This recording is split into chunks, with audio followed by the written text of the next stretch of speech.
14 अक्टूबर को इंदौर के उषा राजे होलकर स्टेडियम में होने वाले मैच के लिए टिकट बुक होना शुरू हो गए हैं। सुबह 9 बजे से टिकट बुकिंग वेबसाइट www.bookmyshow.com से टिकट बुक होना शुरू हो गए। कहीं कहीं एक बार में ही टिकट बुक हो रहे हैं तो कुछ लोगों को परेशानियों का सामना भी करना पड़ रहा है। कई जगह वेबसाइट हैंग होने की शिकायत भी मिल रही है। किस तरह से बुक किए जा रहे हैं टिकट, जायजा लिया हमारे संवाददाता पुनीत विजयवर्गीय ने।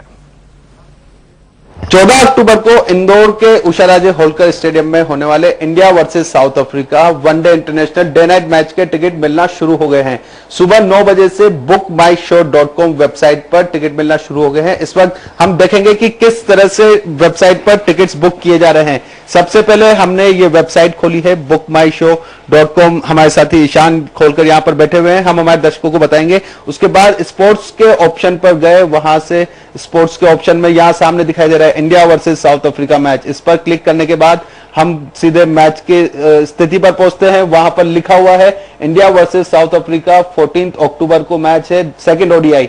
उसमें जाकर जिस भी तरह का हमें टिकट सेलेक्ट करना है, pavilion, east upper gallery, east lower gallery, west upper gallery, west lower gallery, pavilion, जो भी टिकट हमें बुक करना है उस पर जाने के बाद हम क्लिक कर सकते हैं। इस वक्त हम पवेलियन का टिकट बुक करने जा रहे हैं। 3000 रुपए की ये टिकट है जिसको बुक करने का प्रयास यहां पर किया जा रहा है। सिलेक्ट क्वांटिटी, सेकंड ऑप्शन आता है सिलेक्ट क्वांटिटी। एक व्यक्ति को 2 टिकट मैक्सिमम मिल सकते हैं, तो यहां पर 2 टिकट हमने सेलेक्ट किए हैं। 2 टिकट के बाद हमारे पास नेक्स्ट बटन आता है। नेक्स्ट बटन पर जाने के बाद तीसरा ऑप्शन आता है समरी का ऑप्शन। इस वक्त ये प्रोसेस कर रहा है। हमारे पास एक और सिस्टम यहां पर मौजूद है जिस पर भी हम देख सकते हैं कि किस तरह से किया जा सकता है। सेकंड ऑप्शन के बाद जब हम समरी पर पहुंचते हैं, सीट्स तक बुकिंग के बाद जब हम समरी पर पहुंचते हैं, समरी के बाद ईमेल आईडी और फोन नंबर मांगता है। उसके बाद हम इसे आगे प्रोसेस करते हैं। Make online payment, make online payment के पर जाने के बाद वो अपने जो एटीएम कार्ड होता है उस एटीएम कार्ड की डिटेल मांगता है, चाहे वो डेबिट कार्ड हो या क्रेडिट कार्ड हो। बैंक अकाउंट से वो ट्रांजैक्शन लेता है। ईशान, किस तरह से आपने टिकट बुक कराया है और क्या अब जो टिकट बुक नहीं हो रहा है किस तरह की प्रॉब्लम हो सकती है?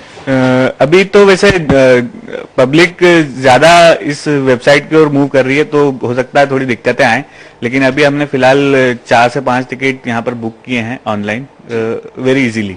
तो कितने, एक व्यक्ति कितने टिकट बुक कर सकता है? किस तरह से? एक व्यक्ति कम से कम 2 टिकट ही बुक कर सकता है। उसके बाद एक बार में टाइम आउट का ऑप्शन आता है उसमें, तो कम से कम 2 से 5 मिनट का टाइम आउट रहता है उसमें। तो निश्चित तौर पर टिकट्स की बुकिंग शुरू हो गई है और जो लोग हैं क्रिकेट प्रेमी है उन्होंने टिकट बुक करना भी शुरू कर दिया है। हमारे साथ ईशान थे। ईशान ने 4 टिकट बुक किए हैं। 2 अलग अलग ईमेल आईडी से वो टिकट बुक किए गए हैं। हर बुकिंग के लिए एक ईमेल आईडी की जरूरत होती है।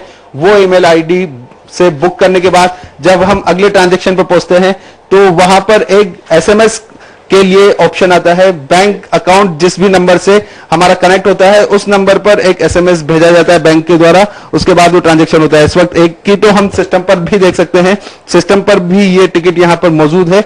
इस तरह से ये टिकट अवेलेबल है जिसका बुकिंग आईडी यहां पर दिया हुआ है। ये वो बुकिंग आईडी है जिससे आपको जब फिजिकली आप टिकट लेने पहुंचते हैं तो टिकट मिलता है। इसके अलावा 3000 रुपए का पवेलियन का टिकट है। 2 टिकट बुक किए गए हैं तो 6000 रुपए है, लेकिन टैक्सेस जुड़कर 136 रुपए और 80 पैसे के टैक्सेस भी लगे हैं।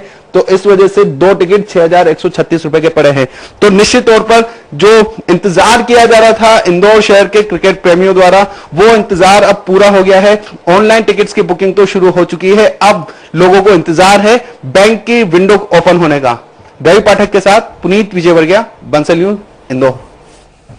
इसी के साथ इस बुलेटिन में फिलहाल इतना ही, लेकिन ताजा अपडेट के लिए आप बने रहिए बंसल न्यूज के साथ।